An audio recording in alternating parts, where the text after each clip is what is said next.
Hello, welcome to my video.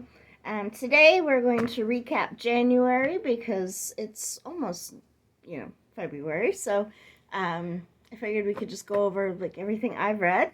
And, January's been a strange month. It did not start out so good, but it has definitely picked up. Oh my goodness, I'm so excited. So hang on to your butts. Let's get started. The first book I read 11 books this month. So far I've read 11 books.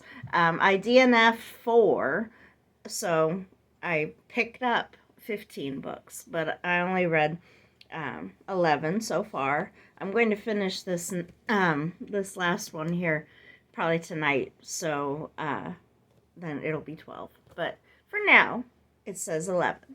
So the first one that I read was The Coffee Corner by Amy Clipston. It was just, it's cute. This girl wants to run a coffee shop, and she's Amish, and her family doesn't want her to, have a job, but she really likes it, and so she has to, convince her dad that it's okay to have a coffee shop. So, that one, it was just a cute, fun, girly read, if you just want something fluffy to just zone out and, listen to, something, or, read something quick, because it wasn't very long. That's the one for you. The second one I read was The Castle in the Clouds by Gier. I think that's her name. Gier. Anyway, I had been, listening to Emma on Emmy YouTube, her YouTube page, and she had been talking about how much she loved it, and she reads it every year and all that. And she and I have very different tastes in books. That's what I've discovered. I still love her videos. I like watching her. I love her little cat, Calcifer. But we have very different tastes in books. So, that's being funny. Okay. Anyway, but she loves it, and I gave it, I think, 3.5 stars. It was okay. It's this young girl, and she, man, if this COVID, residual crud would go away, that would be awesome. Anyway, this young girl's working at a hotel, and she meets 2 guys, and there's kind of a mystery, and I don't think it's very mysterious, but whatever. It's cute, it's fine, but it's not like, oh my gosh, this changed my life. So, there you go. All right. The Old Man and the Sea by Ernest Hemingway was the 4th book I read, and I always say that Hemingway's a man author, he writes man books, obviously he was a man, but, he writes man books. They're not for me, but, it's well written, and, I understood what was going on, kinda. I don't understand the why. Why does this old man go out and fish for marlin every day? But, why has he dedicated his life to marlin? I don't get it, but, it was a cute book. It's well written. It's Hemingway. If you like Hemingway, you'll probably like The Old Man and the Sea. So there you go. Silas Marner was the first book of the year that I actually enjoyed. I gave it 4.5 stars. I was very happy. This old man, he wasn't old to begin with. This man, he's very pious and holy, and he's trying to do right, and he's falsely accused of theft. So he leaves his town, goes to a different town, and lives as kind of a grouchy old, miser, and he's all depressed and miserable. And one day, a little girl shows up on his doorstep, and it changes everything. It softens his heart. He loves her. Through her, he becomes part of the community. It's such a good book. George Eliot, very awesome author. read Silas Marner. That's what I learned from that. All right. The next book I read was Monday's Not Coming. It's by Tiffany Jackson. Sorry. It was, what was it? It was depressing. It was dark. It was so dark. Oh my gosh. Not my favorite, but I saw what they were doing. If you like missing kid books or dark, things that people do in their dark minds and dark houses kind of stuff, that might be the book for you. This girl is like best friends with this other girl, Monday. And she starts school, and Monday's not there. And she goes for a week. Monday's not there. And she tries to figure out where Monday went, and nobody is helping her look for Monday. And, it's just, she doesn't know what's going on, and nobody will help her look for Monday. And she's not allowed to go to Monday's house because it's in a bad neighborhood. So it's about that. And I'm not going to give anything away. Just that's what's going on. So, it's not my thing. I really just want to read fairy tales. I think that's what I've discovered recently. Like, I want, little cute stories, with little mushroom people or something. Perhaps why I like Super Mario Brothers. Little mushroom people. We love Toad. Who doesn't love Toad? So anyway, Bowser, that's who. Anyway, The Wind Daughter by Joanna Ruth Meyer was the one that I read after that. It was about a girl who is the daughter of the North Wind, and she needs to find her dad's powers so she can fight the Winter Queen. Winter's a bad guy. I like that, but overall it wasn't my favorite. In Search of a Prince by Toni Shiloh. I did like that one. That one was sweet, and the protagonist couple were really cute, and you're rooting for them. And if you want a cute romance that takes place in a faraway place, land or whatever, that's the one. I would suggest that. It's a marriage of convenience type thing, which is my favorite romance trope. So there you go. All right. If the Shoe Fits by Julie Murphy. That is just fluffy, nothing special kind of book. It's like The Bachelor. This girl goes on The Bachelor, and she finds out that The Bachelor's the guy she already met, and she kind of hit it off with. And I don't know, it was cute, but it's not anything that'll change your life. At least I don't think so. But it's kind of a loose Cinderella telling. So that's If the Shoe Fits by Julie Murphy. So those are the books. I guess those are, 9? That's 9 of the books. So now let's get into the things that I just adored. I mean, yes, I did adore Silas Marner. That and In Search of a Prince was really good. But then there was Half a Soul by Olivia Atwater. And this girl, she's in the woods, and this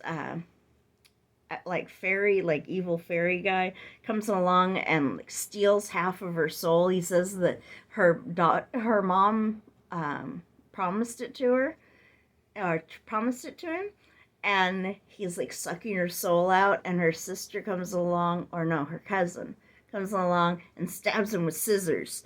So he stops. So he only gets half of her soul, and then she's wandering around, and she only has half of her emotions and half of her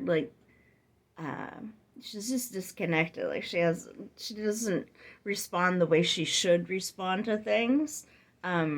I don't know. I never looked it up, but it felt almost like it was supposed to be like parallel to maybe, forgive me if I'm wrong. I'm not like trying to be ignorant. I just am.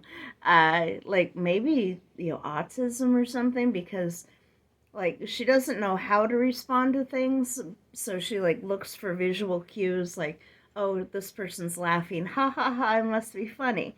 I don't know what's funny about it, but ha ha ha.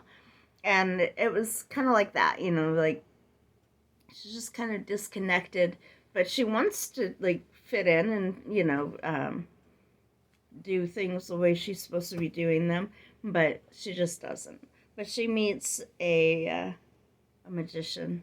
Is he a magician? Man. Um, yeah, he's a magician, and at first he doesn't like her because he doesn't like anybody. And then they get to know each other. It's so cute, and he helps her like find her the other half of her soul. And oh man, Half a Soul by Olivia Atwater. Read that book. So there's, you know, I guess your third recommendation for the month of January.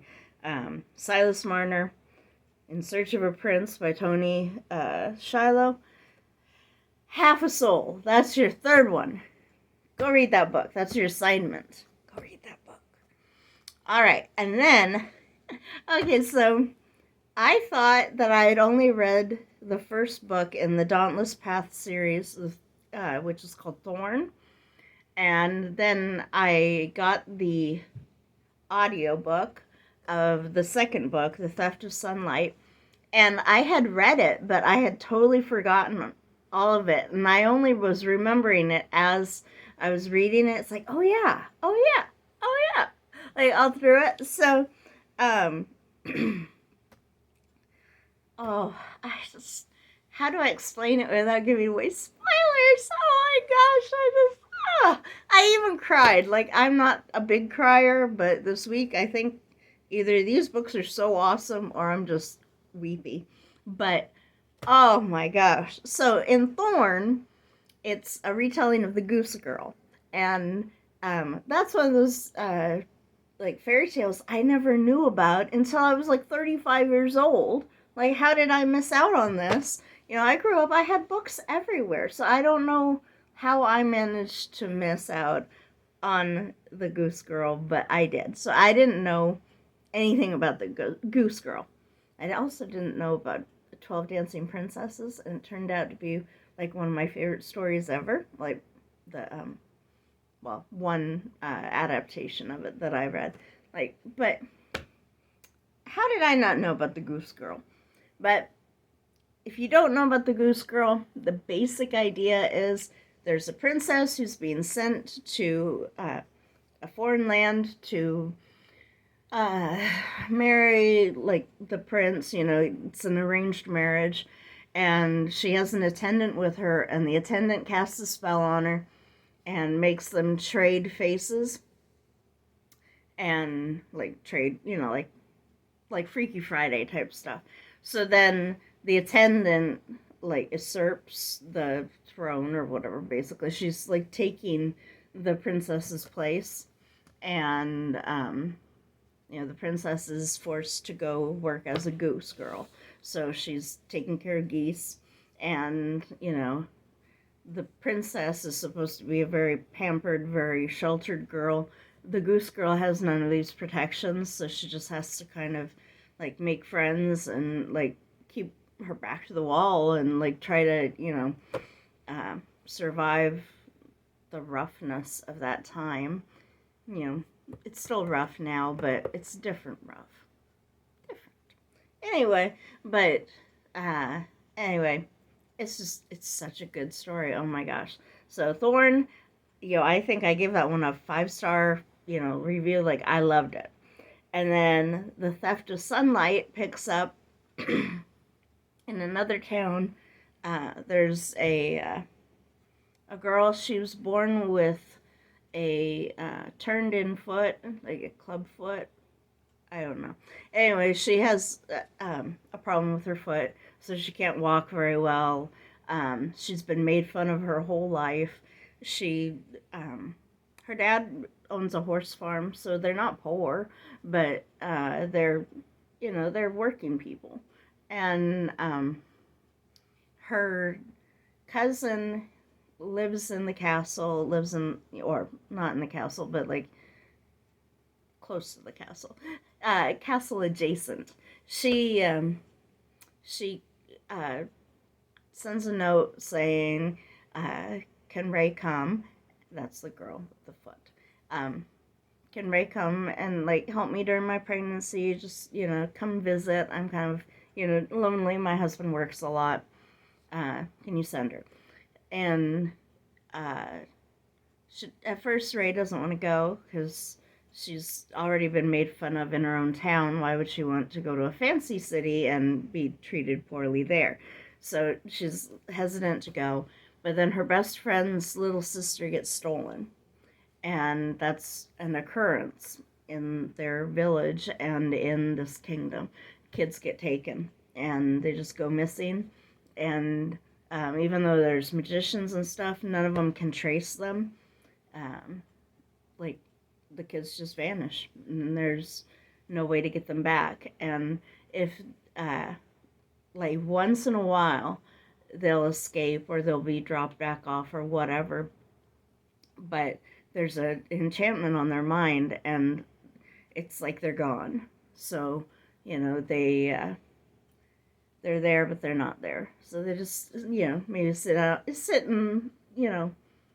there and just kind of stare off into space, and that's like their life. Like, from then on, they can't connect with anybody, they can't focus, they can't do anything, like, they can't really have a job or anything like that. Like, that's their life. So,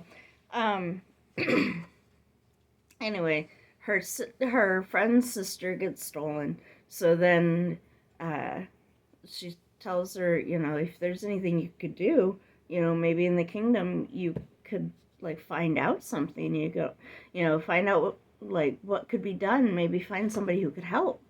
And so Ray reluctantly goes to the castle to go visit her cousin, and she ends up becoming the attendant to the princess, and the princess doesn't know who to trust, so she needs somebody trustworthy, and that's going to be Ray.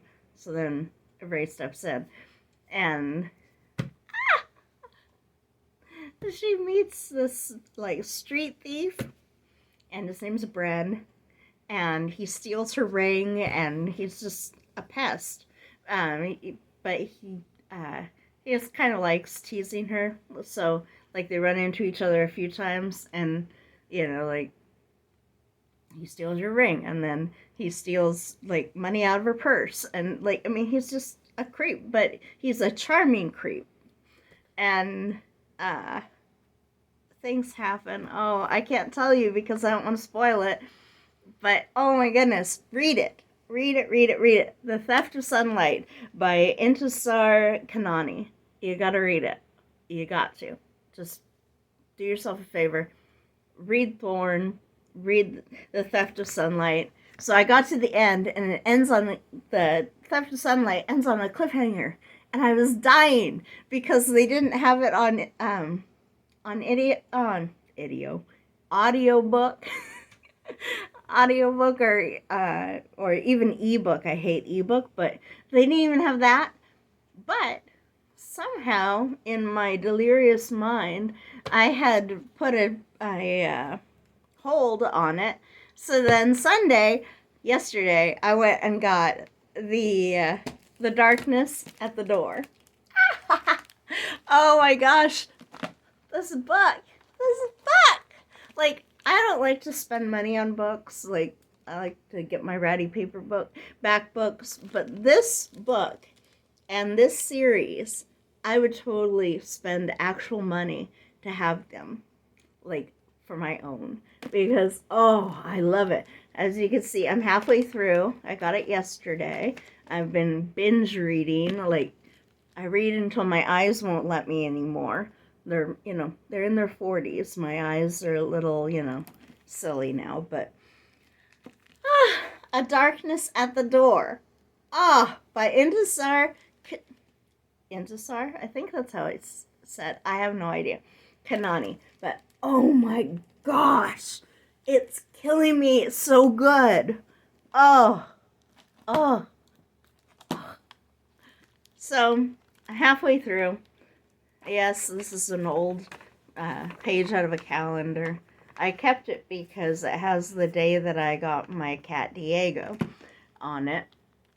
And I want to write that down somewhere, but I'm not sure where. But, September 26th is his gotcha date. Because I caught him and dragged him in the house. But anyway,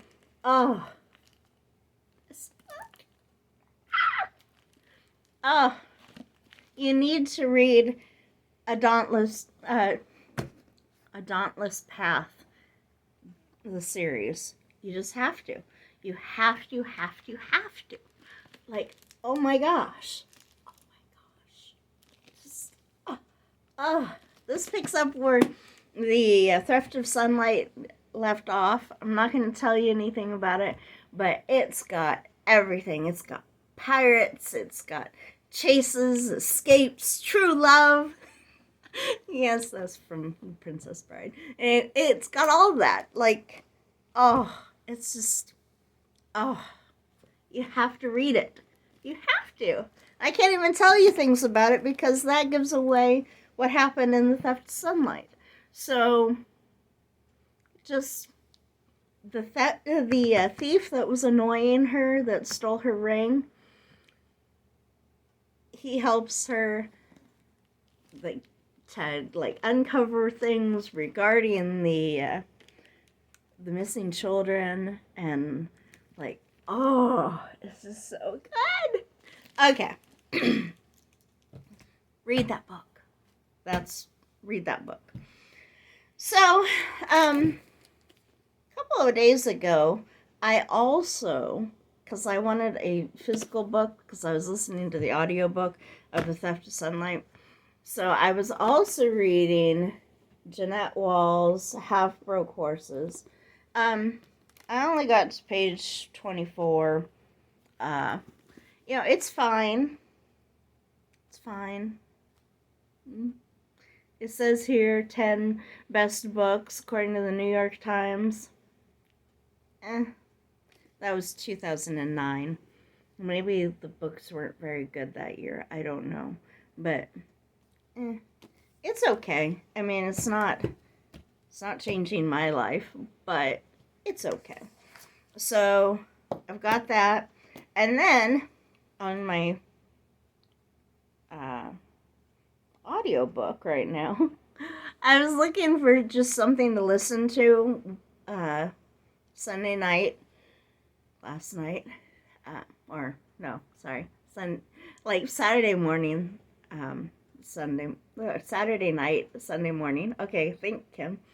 After I was done with the Theft of Sunlight, I still wasn't quite ready for bed, and I was all keyed up, and I needed just something. And I found The Boxing Baroness by Minerva Spencer. And there's a woman, and she works for the carnival run by her uncle, and she's a boxer, a female boxer. It's all very exciting because there aren't a lot of female boxers in that time. So then she has a reputation for being kind of an immoral woman. And this very, prim and proper, Duke guy needs her help to help find his brother. So he asks for her help, even though she's a woman of ill repute. So, yeah, it's okay. I was listening to it earlier and I fell asleep. But I think I would have fallen asleep anyways because I needed a nap. Because I stayed up all night reading The Darkness at the Door. Read that book. Oh my gosh. Okay, so what else did I want to tell you? Okay, so February is Black History Month, and I want to celebrate that by learning more about Black history because I think it's important because Black history is American history, and I'm American, so there you go. So, The Bluest Eyes by Toni Morrison. I've read it before. I read it when I was probably 20. It's been a long, long time. So I'm going to reread that. I'm looking forward to it. I remember really enjoying it, but I don't really remember it specifically. All I know is that, there's a young black girl, and the people around her give her a hard time, and she wishes she had blonde hair and blue eyes. And she thinks that that would just make things easier, better, whatever. And I don't know, I think it's kind of a story like learning to accept yourself. But yeah. Anyway, I'm going to be reading that. And then there was a display at my book at my library, and it had two books that looked interesting to me.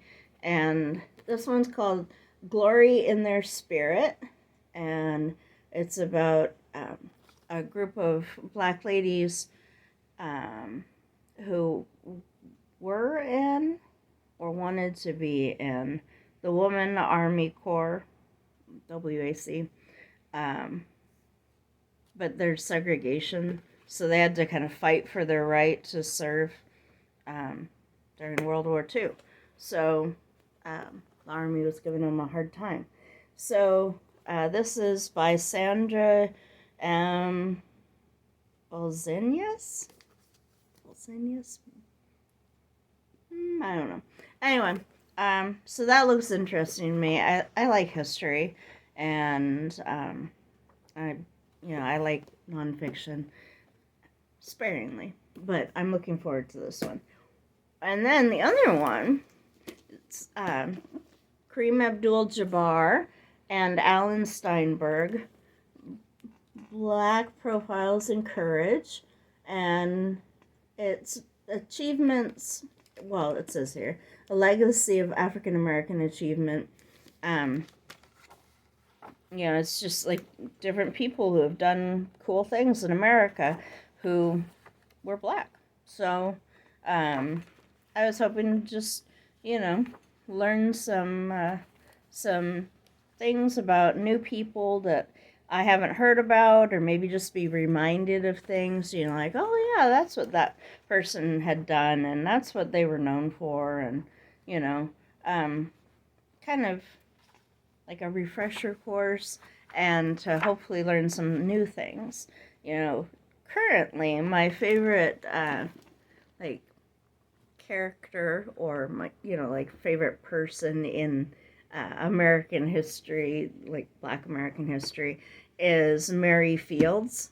She was the second woman and the first black person to work for the post office. And if you look her up, she looks bad ASS, okay? Like, you would not steal her mail. I'm telling you.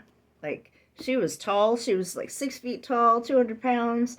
Like, big, tough chick, And she had a shotgun, and her name was Stagecoach Mary. Like, that's what her nickname was. And, like, you would not steal her mail. So I hope to, learn some more things, some more stories about people who did cool things, because, obviously a lot of this stuff isn't taught in schools. I mean, you hear about Harriet Tubman and Rosa Parks, which are awesome, but, you don't always, learn about things, it's not a complete history, like here, Emmett Till, that story, and if you don't know the story, look it up. It's so sad. Basically, a young black man, he was young, he was, I think, 14 or something. Anyways, he was accused of whistling at or like sexually harassing a white woman, and he was like lynched. Like they did horrible things to him, and yeah. So like there's a lot of stories that I just I want to be reminded of, because that's it's important for us to remember history.